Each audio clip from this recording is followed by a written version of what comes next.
দেখেন একটা মামলা করতে কিন্তু প্রথম ড্রাফটিং করতে 10-15 হাজার টাকা লাগে। আর হেরুম্মা যদি উকিল পড়ে, বাবা কারো কপালে যদি পুলিশ ডাক্তার উকিল যদি খারাপ পড়ে, মাগমা আপনার বাড়ি যাইতে পারতেন না। সবচেয়ে বড় আশ্চর্যের বিষয় হলো ধর্মটা খুব কাছে বাবা, খুব সুন্দর জিনিস। এইটাকে এখন মনে করেন না, আমাকে যদি আপনি বড় মেনে যান তাহলে সমস্যা, আবার আপনাকে আমি বড় মানলে সমস্যা না। ধর্মের মূল বাণী হলো আমার থেকে ছোট, আমার থেকে নিকৃষ্ট আর পৃথিবীতে কেউ নাই। এখন এই বড়গিরিতে যাইয়া আজকে ধর্ম হত্যা হচ্ছে। আর ধর্ম হত্যা হওয়ার কারণে আশ্চর্যের বিষয় ভক্ত বেশি এলেছে, ভক্ত কোটি কোটি ভক্ত বিক্রি করিয়ে এলেছে।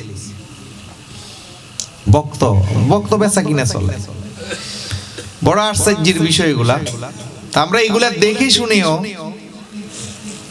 শুনে জ্ঞান হলো না। তো যাই হোক,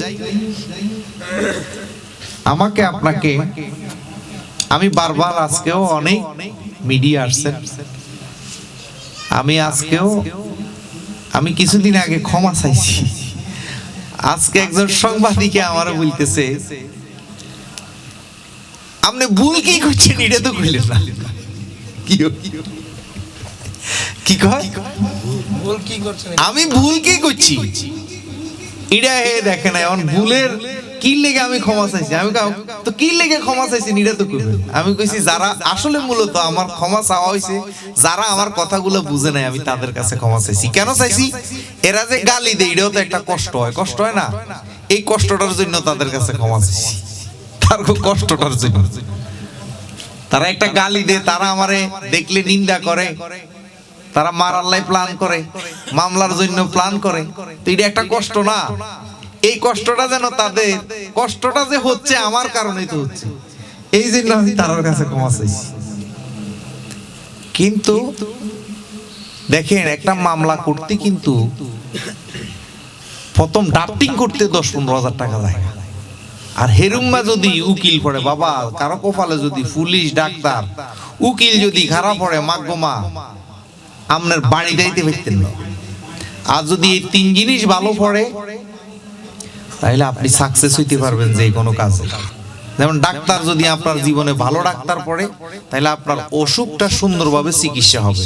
আর যদি ভালো ডাক্তার না পড়ে, একবারে আপনার 1 টাকাটা 1 লাখ টাকা খেয়ে নেব। ভালো উকিল যদি না পড়ে, আপনার একটা মামলার হাজিরা যা আছে তাতে এমন অঙ্ক সাজাইব, ওই অঙ্কে আপনি টাকা দিতে বাধ্য। বাড়ি ঘর বেচা, বউ বেচা হইলেও দিবেন। কি লিখছে তার অঙ্কের কাছে আপনি ফেল, কাগজে কি লিখছে এটা তো জজের সামনে জমা দিছে, আপনি তো আর জানেন না।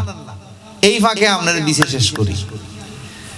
আর যদি ভালো পুলিশ না পড়ে, আপনার যদি কোনো মামলার তদন্ত যদি খারাপ পুলিশ পড়ে, তাইলে তো আপনার 12টা বাজে দিছে। এই জন্য এডি অনেক তকদির লাগে। আর শেষ মুহূর্তে ধর্মের জন্য, এই ইসলাম ধর্ম শিক্ষার জন্য, নিজের আত্মাকে পবিত্র করার জন্য যদি আপনি একজন ভালো পীর না পান, তাহলে আপনার একবারে এই জন্ম উকিল ডাক্তার পুলিশে ধরলে তো তবুও আপনি একটা না একটা কুল পাইবেন, বা কুল পান নাই একটা জায়গা যাইবেন। গোয়া মারা খাইলেও ঠিক আছে, দুনিয়াতে খাইছে। কিন্তু যদি আপনার কোপালে যদি বন্ড ফির পড়ি যায়, দুনিয়ামুখী ক্ষমতা লোভী ফির পড়ি যায়, তাইলে তো এই দুনিয়াও হারাইছেন, এই দুনিয়াও হারাইছেন। কথা আমার বুঝতেছেন নি? তো যাই হোক, আমরা পরিশুদ্ধ হইতে হইব, এই পৃথিবী ছেড়ে সবাই চলে যেতে হইব। অন্তত পক্ষে আমার আজকের দাওয়াত থাকবে, কোরআন শরীফে আসছে ধর্মের বিনিময়ে কারো কাছে কিছু চাওয়া যাবে। আল্লাহ কয় তাকে অনুসরণ করিও।